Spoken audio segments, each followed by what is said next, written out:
Welcome in Wednesday live chat for all things RSM Classic, DP World Tour, Netflix Cup. I don't care. Whatever you want to talk about this time is yours. It can be ownership and weather and pivots and betting cards or anything else that gets you a little bit excited about the world of golf this week, hopefully from a pretty data-driven perspective. And I'll field those questions, comments, and concerns in the chat. Now, I will note, when I looked at this earlier, there were like 8 to 10 questions from this morning.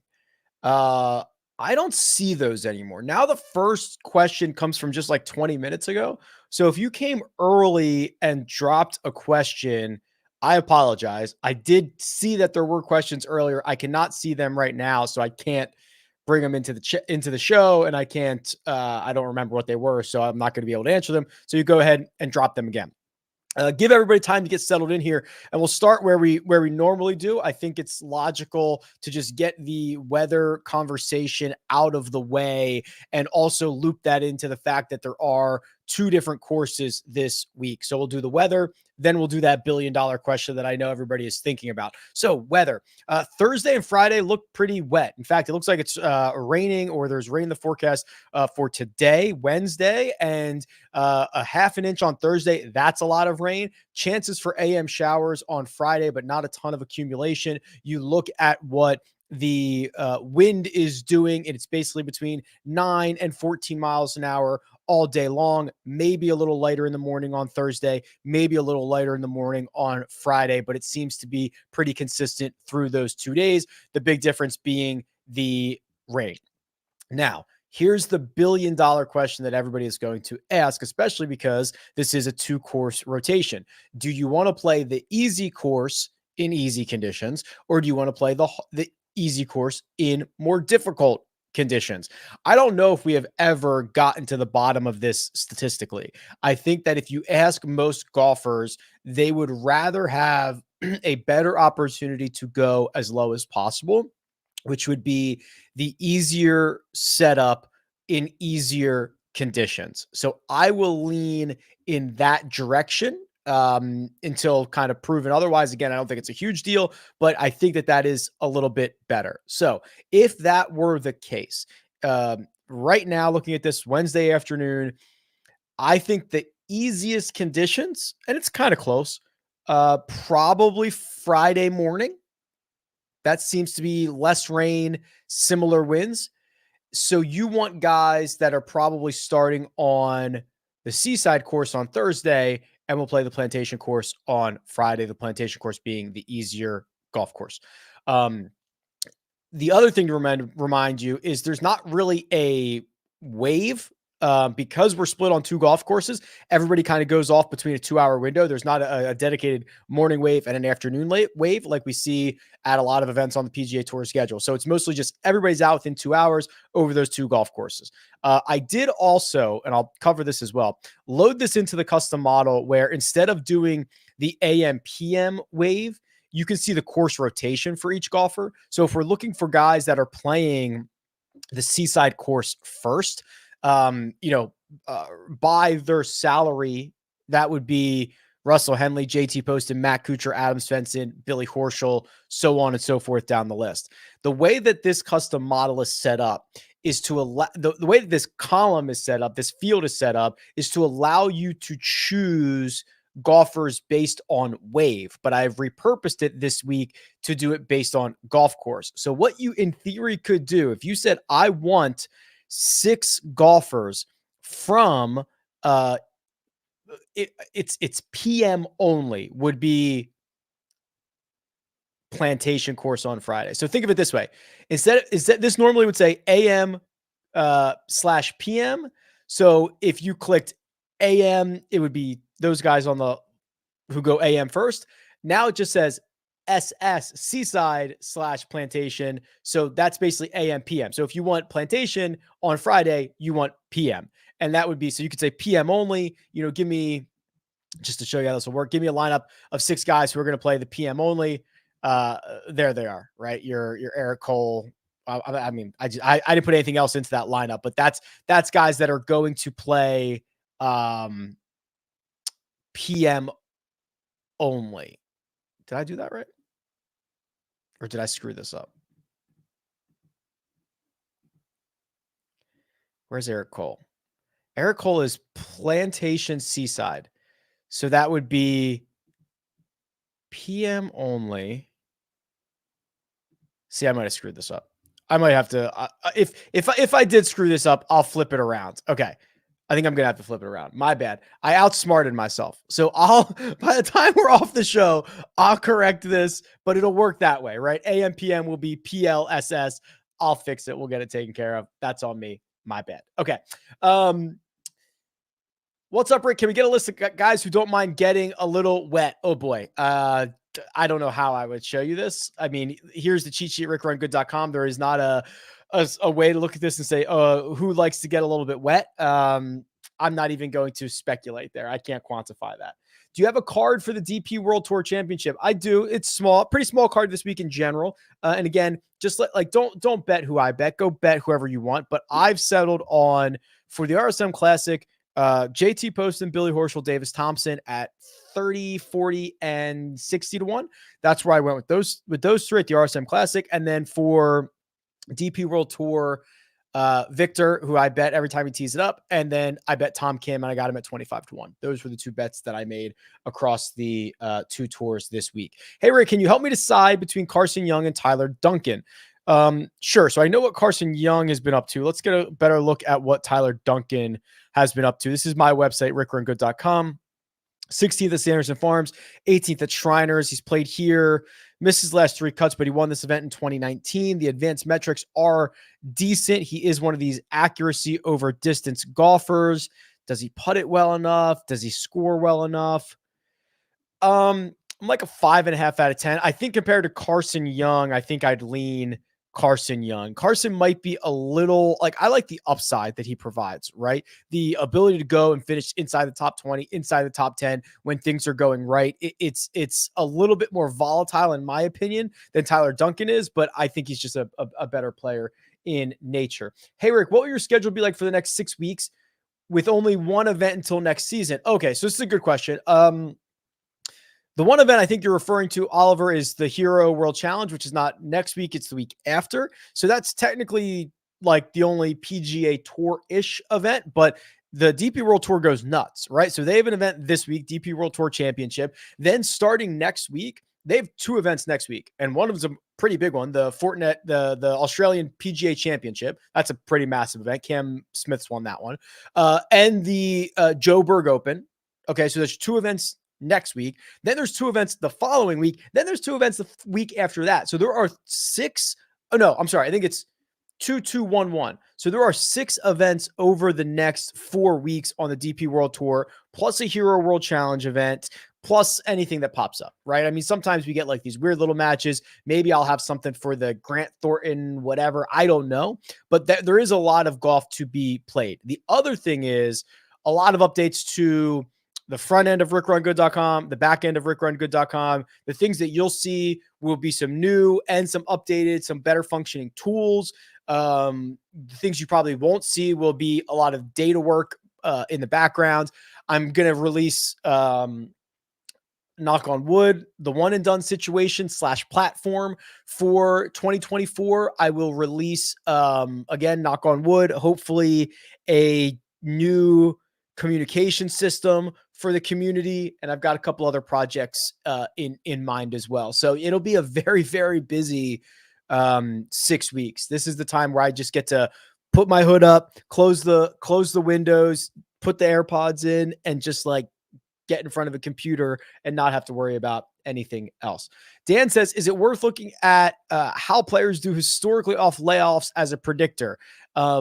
The example that he gives is Connor seems good while Henley is not. This is a really tough one for me. And I've run the numbers on this in the past. And the problem is you really only get maybe one extended layoff a year for most of these guys, right? It's usually after the Tour Championship into January.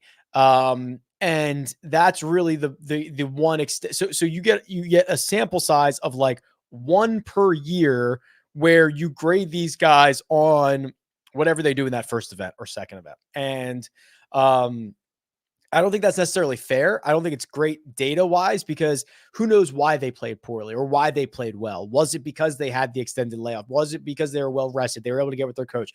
We don't know that. So it's a lot like wind, right? Being able, like, what are you attributing the good and the bad results to? So I would say it is a factor. It is a very small factor. It might be a tiebreaker, not something that I'm going out and actually just looking for.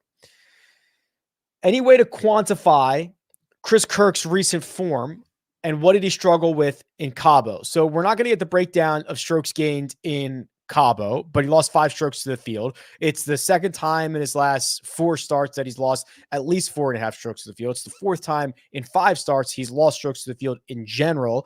I assume, you look at past champion 2013, but outside of that, he hasn't played particularly well here in his last 5 trips. I always seem to be cooler on Chris Kirk than others. I don't know why that is. Maybe it is because when he plays well, it's often out of nowhere. When he plays poorly, it's sometimes at golf courses that it should be a good setup for him. I find him quite difficult, but this to me is not, I'm not super interested in this. 3 out of his last 5 cuts he's missed. He's only played 1 event this fall. He missed the cut there. A lot of familiarity with these 2 golf courses, with being an RSM ambassador, et cetera, et cetera, et cetera. But hasn't really even played well at this event recently. So probably not going to be too excited about Chris Kirk. You asked about, is there a way to quantify how well he's playing? So here's the last 36 rounds, which is my favorite way to look at this for everybody in the field. Last 36 rounds for everybody in the field. Chris Kirk is... Have I scrolled past him yet? I've had to have scrolled past him, right? Wow. 62nd. He's between Kevin Chappell and Carl Yuan in the last 36 rounds. So not particularly good stuff there. Evening, Rick. Just want to say thanks for all the content. Keeps the week interesting. Appreciate it. I mean, listen, it's you guys that keep showing up and keep letting me do this. So it's hats off to you. How's that card looking this week? Again, just to clarify, this is what I bet. Do whatever you want. Poston, Horschel, Davis Thompson, 30, 40, 60 to 1. And then DP World Tour, Victor, I got it at 6.5. And Tom Kim at 25 to 1. Go bet whatever you want. Kevin Kisner or Zach Blair. Oof, man. I mean, it would probably, Brian. It would be pretty difficult to play Kevin Kisner. Played twice in the fall. Not good. And then his 2023 was horrible. Besides that, he actually took a lot of time off between June and September. He is definitely playing better, but that bar was incredibly low. Let's see what his ownership is real quick. So projected ownership on Kevin Kisner as of right now is, where are you, Kiz? Wow, I'm bad at the scroll today. I'm usually pretty good at the scroll. Only 1%. That can't be right. I think he's going to be a little bit higher than that. I disagree with Mike Cavalunas on this, although maybe not. He's very, very good. But the course history alone, I feel like, is worth more than 1%. I don't love that. Let's look at Zach Blair. I don't know if it's going to be any better, to be quite honest with you. That's actually probably a lot better. Three made cuts in his last 5. Generally positive numbers here. Has played here 6 times. He's made the cut in 4 of them. He is of the skill set, which is keep it in play, get dialed in from 100 to 150, 175 yards and see how many putts you can make. He's not a great putter. I think I got to give the nod to Blair here. A little dirty. Feels a little dirty, but I think we got to do it. Any thoughts on Nico Echeverria? So somebody came on, was it you last week who came on and was like, man, Nico's trending. Let's see, what do we think about Nico? And I was like, wow, really trending? That was generous. And he actually did make the cut in Bermuda, but finished T76. He has lost strokes to the field in 17 of his last 18 starts. I'm not particularly excited about this. I love his game. I think that he's going to take a lot from Camilo getting the job done, and it might spur him on, but this is not a guy who is in contending shape in my opinion, at least statistically. Maybe find something magical this week, but I doubt it. Matty Schmid for a top 20 after being on fire. Yeah, this is kind of a joke, right? So Matty Schmid's salary this week. And you've got his top 20 number right there, which is plus 240 he's $7,500 on DraftKings. The other thing, like, okay, again, he's a great example of why you should be using rickrungood.com. You're getting half of his results are from the European Tour in his last 8 starts. Runner-up at the Andalusia Masters, played well in Cabo, made the cut there, T38, and finished 3rd in Bermuda. You throw in Vegas in that stretch, and you've got 4 really good events in a row, which, when we have the strokes gain metrics, are sound. Missed the cut in his one trip to the RSM Classic. It was last year. He missed the cut very, very badly. Yikes. Not good. So I am quite bullish on Matty Schmidt. I think that I don't know what his outright number is, but I don't think his salary matches up. I think that his game is the best it's been in a long time. Nobody really wants to mention it or figure it out. I think Matty Schmidt's in a very, very good spot. Is Patrick McDonald a sneaky 6'6"? No, but he's pretty tall. I'm pretty short, right? So I make everybody look tall, but Patrick is probably, I don't know how tall Patrick is. We'll have to find out. But yeah, I mean, he's a taller guy, and I'm a shorter guy, so the delta looks pretty big when we stand next to one another. Any boost to some of the Georgia golfers, Henley, Harmon, etc. So, in my email newsletter this week, I did send out. This is probably not a complete list, but this is from the media guide. The guys that are connected to the area. Jonathan Bird, Harris English, Will Gordon. I'm not going to read them all. There's 15 or 16. There's probably more than that if you loosen up the constraints a little bit. There are a lot of these guys that have not played particularly well at this event, right? If you look at just RSM history did you say Harmon? Was Harmon one of the guys you listed? Harmon, the T4 in 2017 and the runner-up last year. Outside of that, I mean, this is his 12th trip. Not very good. It's like 9 not good results. Kuchar is another one, right? Kuchar's results around here, not very good. Let's look at Henley's results. And there's a lot of psychology that goes into this. Henley was great from 13 to 16, and he's been okay to below average since then. Miscut, 30th, 22nd. If you look at his odds and his salary, like, he should be finishing better than that. So that's pretty much a disappointment. I think the issue that you get, and we've seen this before, is it's not necessarily a great thing to play a home game in golf. The course that you play might look different with grandstands, might have different conditions. You're hosting dinners, you're doing obligations. A lot of these guys have ties to RSM. They're doing all of that this week. So they might be sleeping in their own bed, but like, there's a pretty good list of guys who don't have a ton of great history around this place that are connected to Sea Island, connected to Georgia, whatever it might be. So I do not think that is that interesting of a narrative numbers game or anything. Was there a past RSM Classic that featured this much rain? Oh, interesting, Keegan. Okay. Off the top of my head, I don't know. I was there last year, and I remember one of the days, it might have been Thursday, was very cold and windy. I remember it being very cold and windy. I think the next day was much more beautiful. Maybe it was Thursday, Friday, Saturday. I can't remember what it was. But I don't remember off the top of my head a rainy one. If anybody in the chat knows and wants to fire it up, maybe we can pull that year of data. But I cannot think of that off the top of my head. Your thoughts on Minwoo Lee's chances? Okay, so I would be buying as much Minwoo Lee stock as I can going into 2024. We talk a lot about the maturation process of a golfer, and you are seeing this right before your eyes, right? I mean, look at these results from the PGA Championship.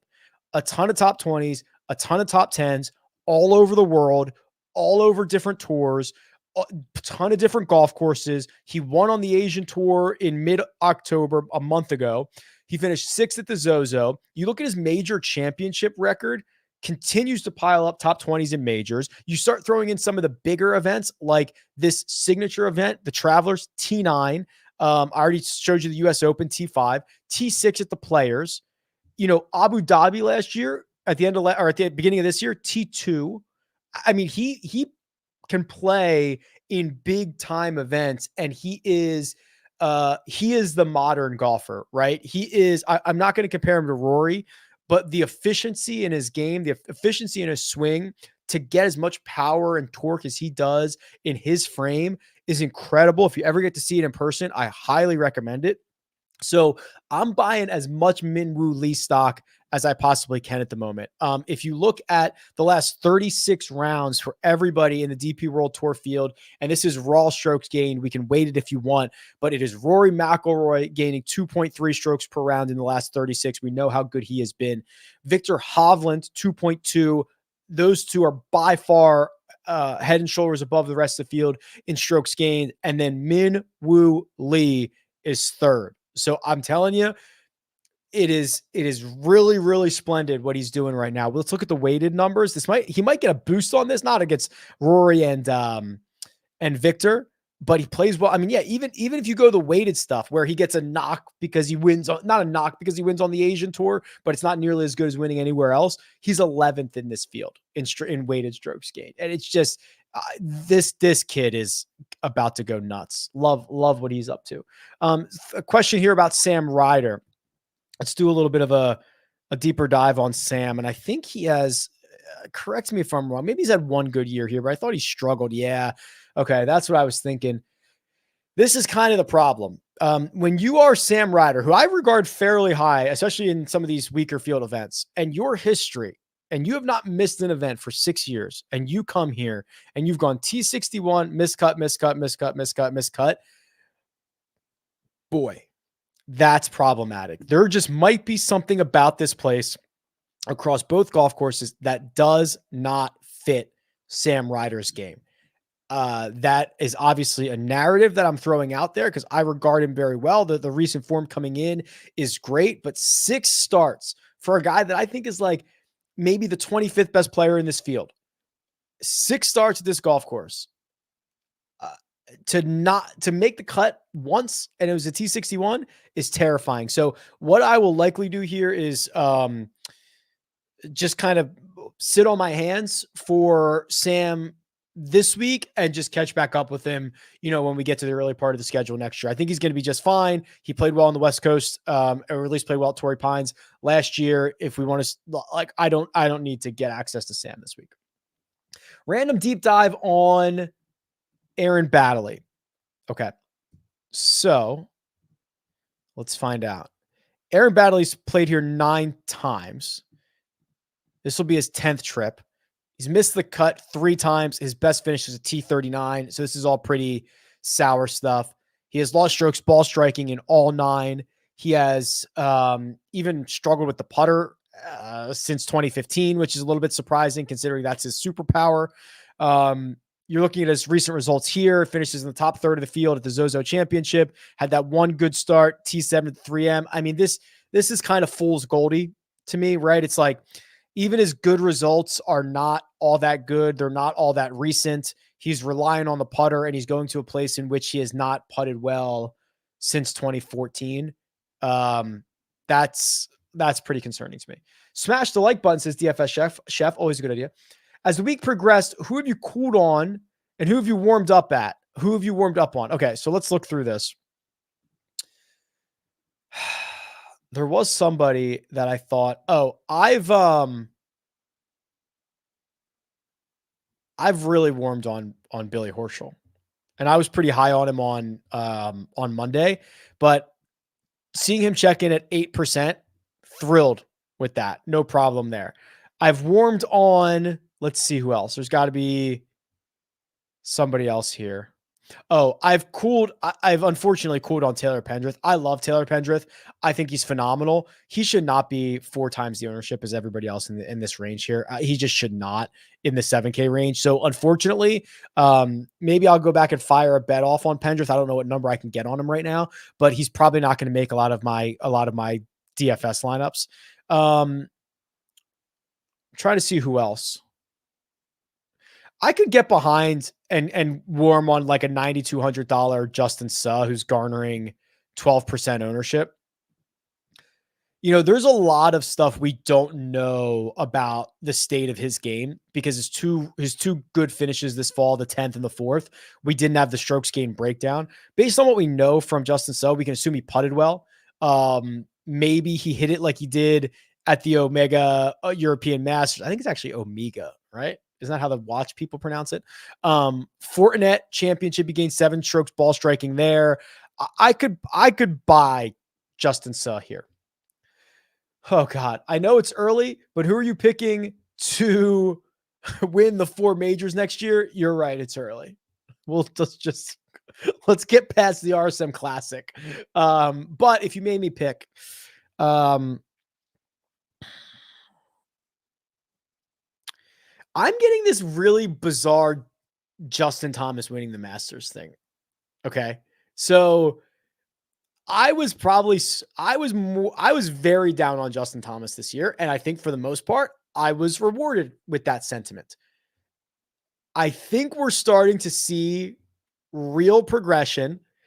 He always wins these like stupid events, right? Him and Jordan Spieth win the match or whatever. He and Carlos Sainz win the Netflix Cup. He's just like a competitor. And he had that run where he was getting better and better and better at Augusta National. And we are 5 months away, which is a lot of time for him to get it all figured out. I have this weird feeling Justin Thomas is going to win the Masters, right? Like it's a fever dream at this point.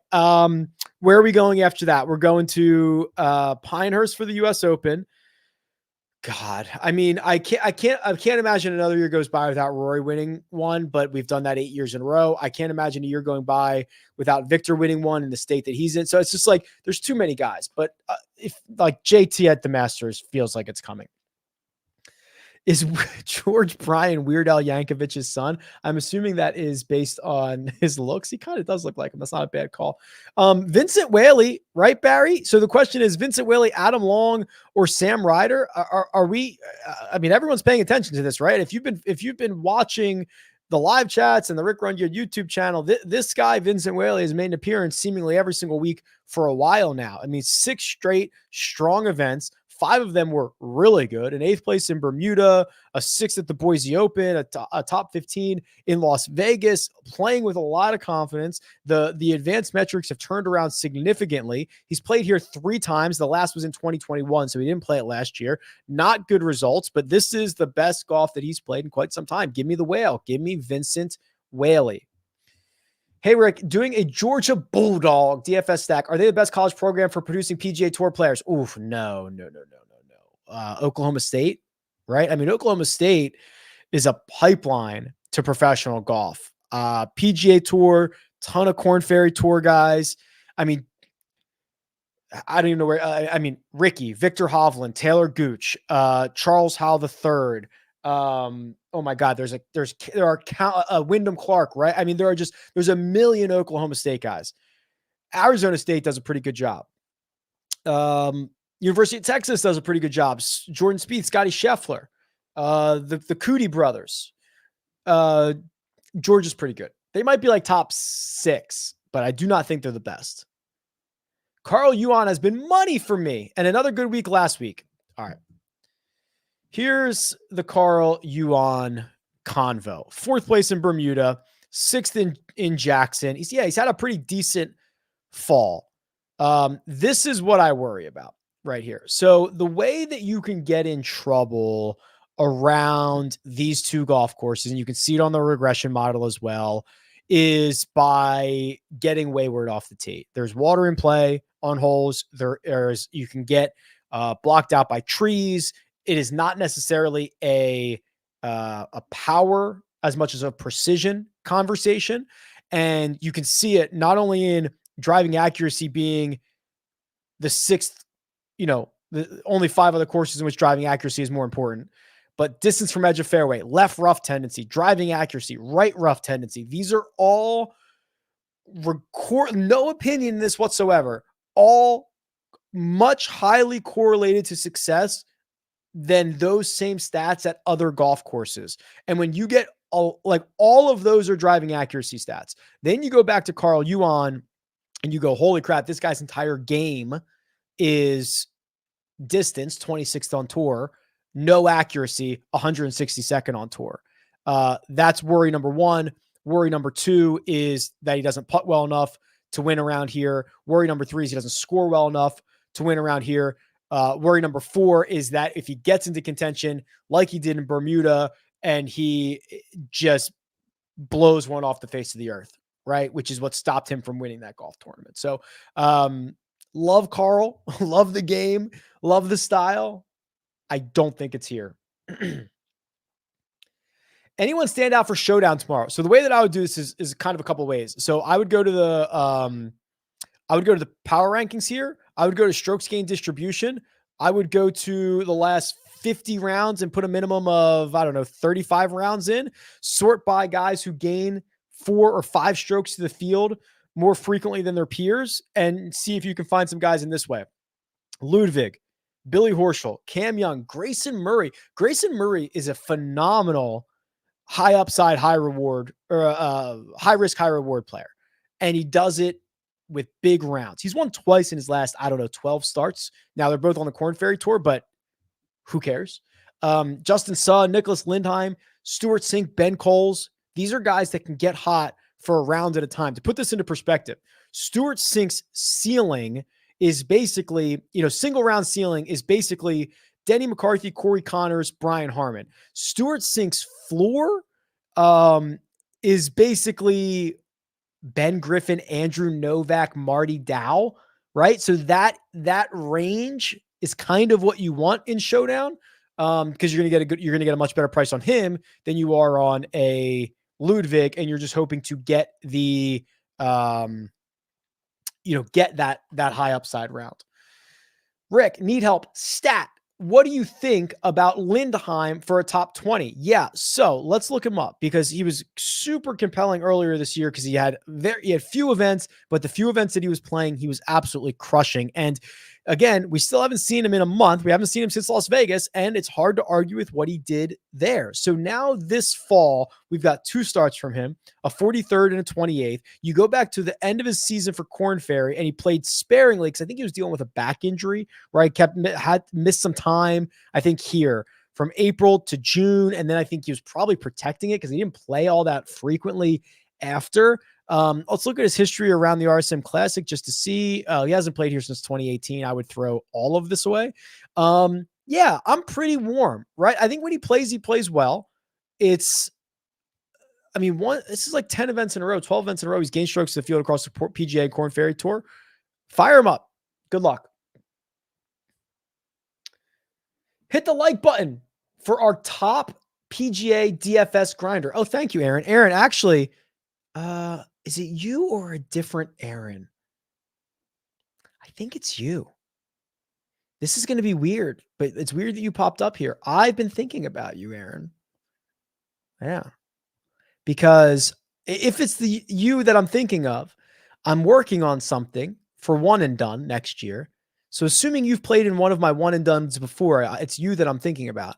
And I was going through the list, and because your name's Aaron, you were near the top of the list. So I was using your profile to test some things. So it's funny that you're here, assuming it's you. If you've played in one of my one and dones before, you're who I'm thinking of. Plan on playing some showdown, but need help other than favoring players on Plantation. Anything else I should consider? Just kind of showed you that high upside thing, right? I mean, just you need somebody who's going to gain 5, 6, 7 strokes to the field, 4, 5, 6, 7 strokes to the field, something like that.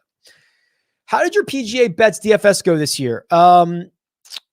The bets were pretty good. I had a very good matchup year. I had a great top 10 year. I could pull the numbers for you. So some of that gets documented on the Golf Digest articles that I do, because I'm obviously betting that stuff myself, but they ask us to narrow it down to the top 1, basically. Oh, that's not the right link. Where's the right link? I had one decent DFS single entry lineup that probably broke me even. I did not have any massive scores here. Let's see. Okay, my top 10's up, and I don't, just because you ask, I don't care about this. I'm up 22.6 units on top 10s alone. A positive matchup market Ricky Fowler at the Rocket Mortgage. I hit couple other, I'm trying to think what the outrights were. A couple others recently. I don't know. It was pretty good. You're not gonna hear me complaining. Ownership looks pretty flat there in the 6K range. Okay.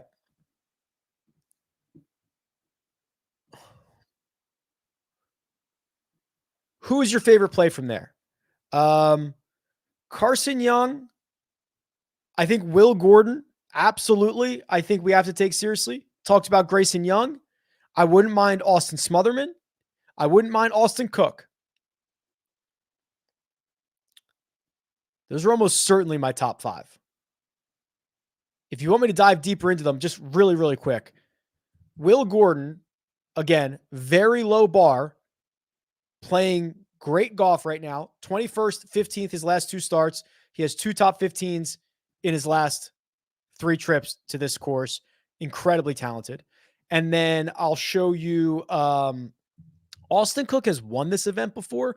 It was a while ago, but he won this event in 2017. Now he's playing good golf again. 10th and 13th in his last 2. He's made 4 out of his last 5 cuts. Those are probably my 2 favorite. Glad I didn't play Villegas last week with you. Yeah, I mean, listen, I was wrong, right? I mean, I'm wrong a lot. Everybody is. This stuff is so hard, right? And when you look at Villegas's profile, I mean, this is what we were looking at last week, right? We were looking at it like this. We were looking at it with just this runner-up finish and being like, wow, what an outlier. No way he does it again. You're right. Yeah, he did it better. So it happens. It happens. Denny outright, putting and accuracy. Yeah. I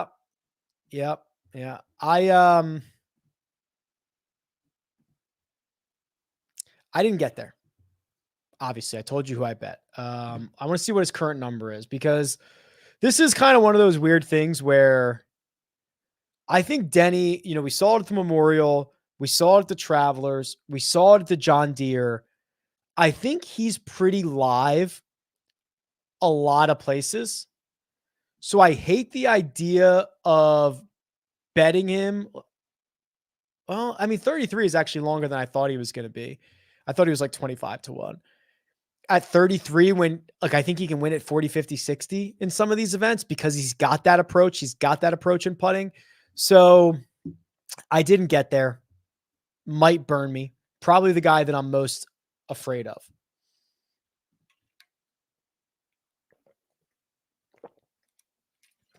I remember Adam Svensson played sensational golf over the final 3 rounds.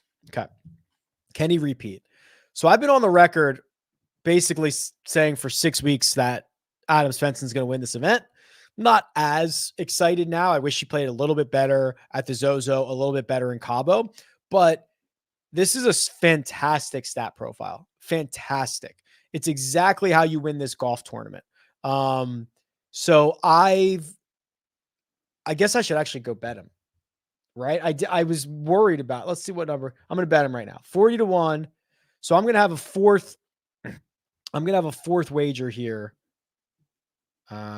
Where's my place bet button? Here we go.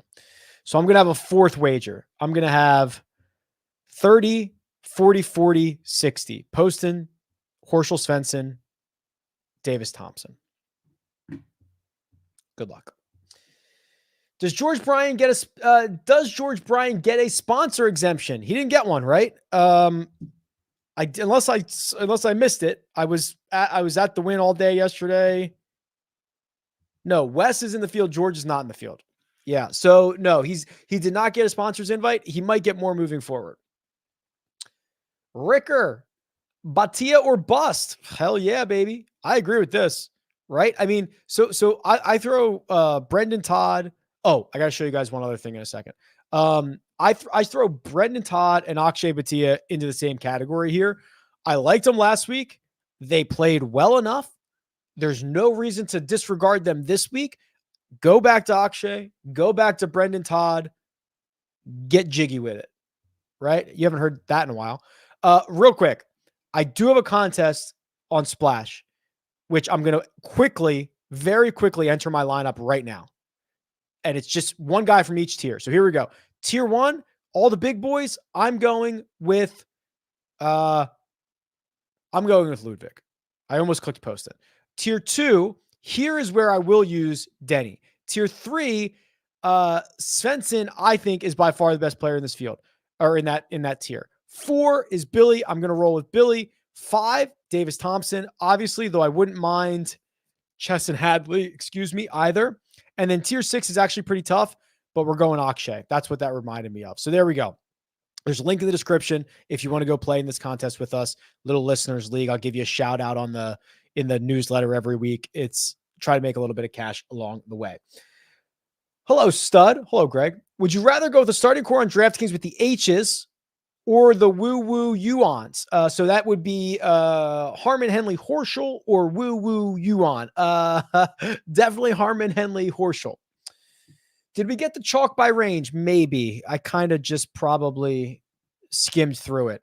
The only guy not getting 22 or more % ownership in the 10K range is Cam Young. 9K range, Eric Cole is gobbling it up. He is 22%. Siwoo's at 9, to put that into perspective. The 8K range, pretty flat, which is exciting because I think there's a lot of good options there. Everybody between 7 and 12%. That's like 10 guys. Nobody jumping out there. The 7K range, Pendrith makes me sad because I wanted access to that. Probably not going to be able to get there. 19% owned. Also, you're getting a little bit of Neesmith down at the bottom at 8%. Ben Griffin at 9. That's where it's going in the 7K range. The 6s, a little bit of Tyler Duncan, a little bit of Kramer Hickok. That's about it. Thoughts on Gim? Okay. So let's do this. Missed the cut in Bermuda. We don't know how he did it. 15th in Cabo. Don't know how he did it. 2 missed cuts there and a 4. Okay. So it's kind of a high upside. Let me just check his stats real quick. Very accurate driver of the ball. Hits a ton of greens in regulation. That'll be just fine around here. Doesn't putt well. He does score very, very well. Has he putted better? He's putted a little bit better. Like a 6 out of 10, I think. I think there's, it's a good set, skill set wise. It's a good spot for him. We need him to putt well. We need him to keep it in play, hit the green. It's do that stuff. That like simple fairway and green stuff is going to go a long way around here. Can he make enough putts? And his history is okay. He hasn't missed the cut. He had a T18 in 2020.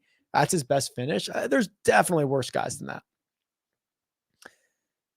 Batia or Justin Suh? That is actually a very tough one.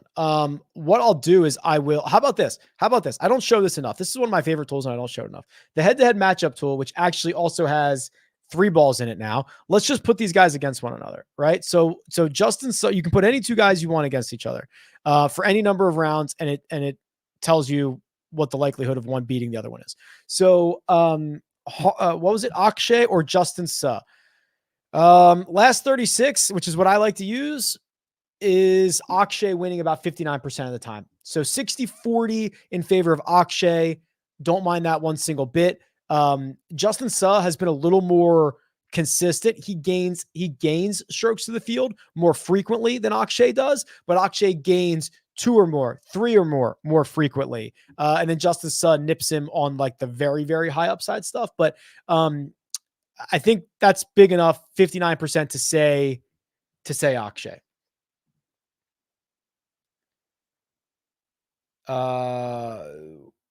Have a bet on a 3-man group: Cole, Chappell, and Chalmers. Am I missing something, or is picking Cole a no-brainer? Well, so obviously the odds depend, but Eric Cole is by far the best player in that group. It is not even remotely close. But I mean, are you getting that? Are you getting all 3 of those guys at the same? Like I got to get like that's. Yeah, Eric Cole is by far the best player. Unless he's like minus 600 to win that 3 ball or something. Do you think Noren is going to win? No, I don't necessarily think Noren is going to win, but I think he's going to continue to play well. He still has a lot to play for. He's an absolute professional grinder. He's got 2 really good finishes in his last 3 starts. You talk about guys that, can they putt well enough to win? Yes. Can he wedge it well enough? Probably. Is he playing? Can he score? Yep. Like this is, it's a really good profile and a really good stretch of golf from Alex Noren right now. 2 top 10 finishes in his 3 trips here. He missed the cut in his 3rd. Or what? I might have said top 10. I meant top 20. It's a T18 and a T10. I might have said top 10. So if I did, I apologize. Is Jock market done with PGA markets? I'm admittedly worried about Jock market. I don't know what's going on. They have not done PGA markets. They haven't tweeted in a month. I'm a little bit worried. I don't know. I'm hoping that they are someone did email me and say that they emailed Jock Market and they were like revamping the database or like updating a back-end feature or something. So I'm hoping that's what it is. But yeah, it's bizarre, JJ. Have you ever had a chance to visit Sea Island? Yeah, dude. So I was there last year. It's phenomenal. I would love to go back and just like spend a week just like not going to the golf tournament as much as I love going to the golf tournament. But I would love to just check out Sea Island more. It's a phenomenal place. Very phenomenal place.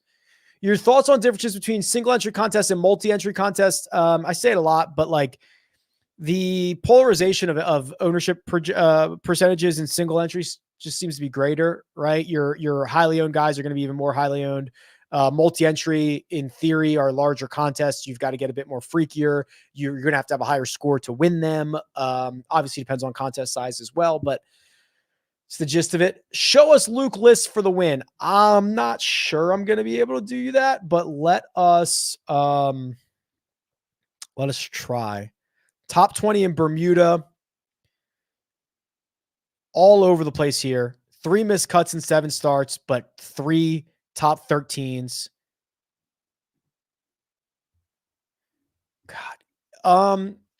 If you could guarantee me Luke List hits 0 drivers this week, I think I'd be more interested. Right? Like this is a place he could probably club down and get away with it. But I'm likely not to be there on Luke List. Deep dive on Ben Coles. Yeah, let's see what I have on Ben Coles. Should have some Korn Ferry Tour stuff, right? Yeah, so here he is. So again, just absolute shameless Rick Run Good, like 6 tours. If you're only looking at PGA Tour data, you have nothing on Ben Coles. You have nothing from the guys that reside on the Euro Tour, right? Ben Coles has played exclusively on the Korn Ferry Tour, and he's got 4 top 9 finishes in his last 5 starts, including the Korn Ferry Tour Championship, which was his most recent start. He's played this event once. He missed the cut. It was 2 years ago. I don't care about that. He has been a stone cold killer on the Korn Ferry Tour. A win in April, rarely loses to the field. Big time gainer. Benny Coles. Love it. Good call. Thank God Harry Hall isn't playing this week. Me too, buddy. I couldn't afford it. Is Grayson Murray's good run over? I don't think so. So actually, someone needs. I got to get somebody to do a little research for me. What was this WD? What was this? The last time he played was the Nationwide Children's Hospital Championship. He withdrew, but he had gained a stroke on the field at the time. Is that because he knew he had his card locked up? Was he injured? Was it something personal? What was this WD? If somebody knows, let me know. I will have to Google it later, but I don't think so, man. He's played really, he's played really volatile golf in general anyway, but the upside is very, very good. Will you be trying to check out some Formula One action this weekend? I got close. First off, the strip is a nightmare. They were closing roads this morning, which is earlier than they should have.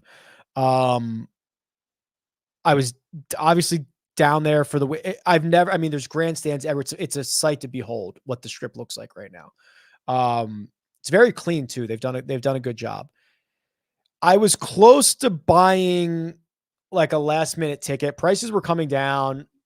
And I talked to somebody who's gone to these and they were like, dude, like, I know you want to go, but like, you're probably going to be disappointed. You're going to sit in the grandstands. It's going to be cold at night and they're going to whiz by you at 200 miles an hour. And then you are going to wait a couple minutes and they're going to whiz by you again. And you're really not going to know what's going on in any other part of the track. And he's like, the experience of watching on TV is so great. Like, yeah, it's cool for like the first 10 minutes the race is going on. And then it's like, what am I looking at? So he kind of talked me out of it. I think it's still something I would definitely like to take in at some point. I would actually almost rather go on like a practice day. And if I could get access to the paddock, like, look at me. I'm like, oh, can I get access to the paddock? I'm Rick Run good. But like, I just want to like get up close and see the cars, even if they're not moving, as opposed to like seeing them zip by at 200 miles an hour. I think it's going to be awesome on TV. I'm late to the show. Have you covered Kelly Craft yet? Oh, is it Kelly Craft Hour? Probably similar thoughts on I've had on Kelly Craft for some time, right? He's having a very good fall. He has cooled off a bit. Can you give him a cut or give him a break for this golf course that he said he hated? RSM Classic hasn't been particularly great to him. 4 cuts in 6 trips. I think I'm still positive on Kelly Craft. His price is still cheap enough for consideration. He's had a great fall, but I don't think my opinion has changed on him in the last couple of weeks. Oh, boo. Sorry, Aaron. I gave you a lot of credit. That's okay. You'll play in the one next year. I appreciate it. I'm in on Horschel. I've bet him over Luke List. I've bet him. This is kind of interesting. Is Alex Smalley about to pop? He was the guy that I was most worried about, like, burning me last week, because he's capable of doing this. He's capable of doing 4, 5, 6, 7 strokes gain to the field. He finished T5 here last year, although he did have also good history at Bermuda last week, which is why I was a little bit worried. So I'm less worried this time around. I think he's going to have good weeks. It's just going to be hard to predict, but I'm less worried that he burns me this week. But I will probably not be super in on Alex Smalley. Yeah, that's kind of wild, right? So I got Eric Cole. So he says, so this goes back to that question. It was Cole, Chappell, or Greg Chalmers. Chalmers isn't even a full-time player anymore, is he? He says, new to sports betting, says Florida just opened it back up. So using Hard Rock, he got minus 125. I mean, that's pretty, it's pretty good. I don't even know if I can try to quickly, like, I think, let's see, like Cole against Chappell. I mean, Cole is minus 280 against Chappell. You throw in Greg Chalmers, who, I mean, is not a full-time player, right? I mean, he got in off of a withdrawal late. Yeah, I mean, he's played 5 times since the John Deere. He's missed the cut in 4 of them. I mean, no, he's not a competitive golfer anymore. Yeah, that's a pretty good price, I think. By the way, I have to confirm this. A little birdie told me that they were on a plane this morning going to the East Coast with Taylor Montgomery. Is Taylor Montgomery getting to the course Wednesday morning? It was very early this morning, so maybe Wednesday afternoon. Has anybody seen Taylor Montgomery in Sea Island this week? Is he really getting there on Wednesday? Could that be true? I got to confirm that. And like, how sure are you that it was Taylor Montgomery? But there's his stat profile. Anyway, just throwing that out there. Who's my favorite person in the field? Like my actual favorite person? Interesting. I don't know if you mean like who I actually like the most, but I will say I like Keith Mitchell a lot. Very nice. Every interaction I've had with Keith Mitchell's been great. I will say Sam Ryder is a very good dude. Armina, the historic story of Armina not letting him use the weights at the gym that he wanted to use, the equipment at the gym that he wanted to use at Torrey Pines after he had just been first round leader. So Friday morning, Sam Ryder's like, hey, are you done with that machine? We're both in there. We're all in there. She's like, no, I'm not. I'm like, could you let the guy, sorry, Sam, she doesn't know. Could you, so, tough. Oh, okay. This is interesting too. So I'm glad somebody brought up Adam Schenk. Adam Schenk is one of the rare golfers that when you get like an above average week from him, it is a top 10 upside type of week, right?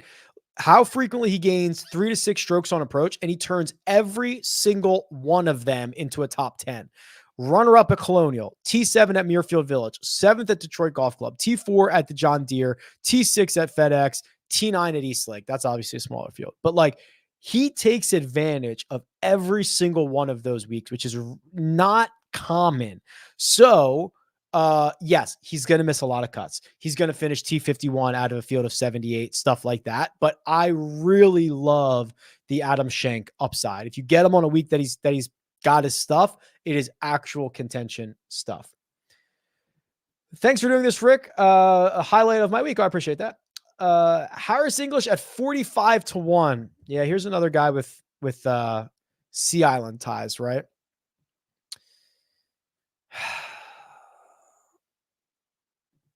I'm out.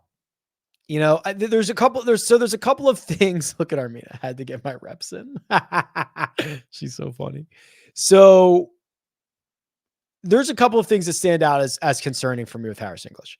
He hasn't played since the BMW Championship. Again, I don't know if it's good, bad, or indifferent, but 3 months off feels like a lot. With ties to the area, he hasn't played particularly well here. Another one of these guys, right? T6 in 2020 was his best finish. A lot of missed cuts along the way. The other problem that I have is even what we do have from him is not really vintage Harris English. When Harris English is at his best, he gains across the board. He's not a reliant 10-stroke putting guy or a 7 or 8. It's this. This is what you want from Harris English if he's actually going to win a golf tournament. So those are 3 pretty concerning factors that lead me to a nay on Harris English. I think we might wrap. I'm at the end of the questions. I'll remind everyone that my newsletter is 100% free, and I send it out with little data nuggets on Tuesdays. So sign up for that, rickrungood.com. Link is in the description, or it's actually rickrungood.com/newsletter. So I'll remind you that there is the splash contest. You can go sign up for rickrungood.com. I highly recommend it. We've got a ton of events coming up in the next couple of weeks, and I'm going to be making some hopefully very good changes to the website and the community soon, because I'm in it, baby. I'm in it for the long haul. Anything else? I got like 50 seconds to go. I don't mind going to overtime, but I'm out of questions. So I might just say thank you for all the support. This marks the end of the fall, but there's so much more to do. There's so much good stuff coming. I can't wait. Do you drink coffee? Yeah, a lot of it. Yeah, I drink a lot of coffee. All right. Mina's producing the show, so I'm going to do my little outro and then she can end it. But appreciate everybody. I was at the Netflix Cup yesterday. We're going to do a Netflix Cup review on Thursday, Patrick and I, on the CBS Sports First Cut podcast. So you can check that out as well. And then, yeah, keep an eye out for stuff, man, because things are going to be changing. I'm going into dev mode. I'm going into the dungeon to work on the site where you won't hear from me. And I'm going to play the Social Network soundtrack, and I'm just going to get after it. Sound just beeps and clicks. Good luck. Goodbye.